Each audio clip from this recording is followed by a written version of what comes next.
BRS నుంచి కాంగ్రెస్ లోకి జరుగుతున్న వలసలు ఇవి రేవంత్ రాజకీయ బలమా లేక తెలంగాణ రాజకీయాల్లో సిద్ధాంతాలు బలహీనత?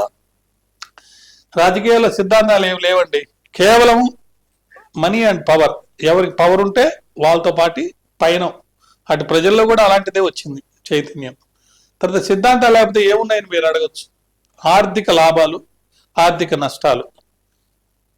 11 మంది ఎమ్మెల్యేల సపోర్ట్ తోటి శ్రీనివాసరెడ్డి గారు ఒక సపరేట్ ప్రభుత్వాన్ని నడుపుతున్నారు.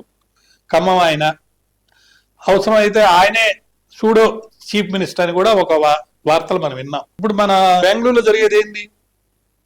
మీరు రిజైన్ చేసి వెళ్ళొద్దని అందరు మంత్రులు అడుగుతున్నారు సీఎంని.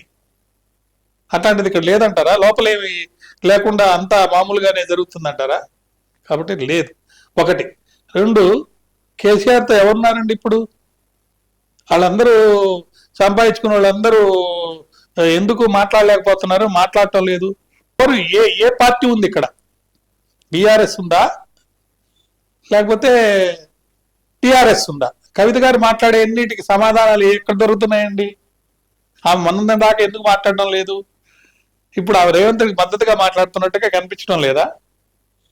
తర్వాత టీఆర్ఎస్ నుంచి వలసలు బీఆర్ఎస్ లేదా బీఆర్ఎస్ నుంచి వలసలు కాంగ్రెస్కి వెళ్తున్నాయా బీజేపీకి వెళ్తున్నాయా అని చూస్తే కొంత అర్థం కాని పరిస్థితి కనబడుతుంది. మరొకటి ఏంటి? కాంగ్రెస్ లో ఉన్న కొంతమంది ఎమ్మెల్యేలు కానీ లేకపోతే నాయకులు కానీ వాళ్ళు సపరేట్ కుంపటి పెట్టారా పెట్టలేదా? కరెక్ట్గా చెప్పలేం. ఎందుకంటే రాజకీయాల్లో సిద్ధాంతాలు అనేవి లేవు. Money power, muscle power and real political power, ఈ 3 ఎక్కడుంటే అక్కడికి బెల్లం చుట్టూ చీవలు పోయినట్టు పోయే పరిస్థితి ఉంది. అయితే ఈ పరిస్థితి ఇప్పుడు మీకు తెలుసు, కొంతమంది ఎమ్మెల్యేలు మారారు. స్పీకర్ గారి డెసిషన్ ఏం చెప్పండి? ఒక ఎమ్మెల్యే నాగేంద్ర గారు గెలిచింది ఎమ్మెల్యేగా టీఆర్ఎస్ తరఫున, మారి బీఆర్ఎస్ కాంగ్రెస్ తరఫున నిలబడ్డాడు. స్పీకర్ గారు అది తప్పు కాదని అన్నారు. దాని మీద కోర్టుకు వెళ్ళారు, అది పెండింగ్. కాబట్టి అది చట్టం అంటే పని చేస్తున్నట్ట పని చేయనట్ట. కాబట్టి భయం అనేది లేదు. స్పీకర్ అనేవాడు ఇండిపెండెంట్గా యాక్ట్ చేయడం లేదు.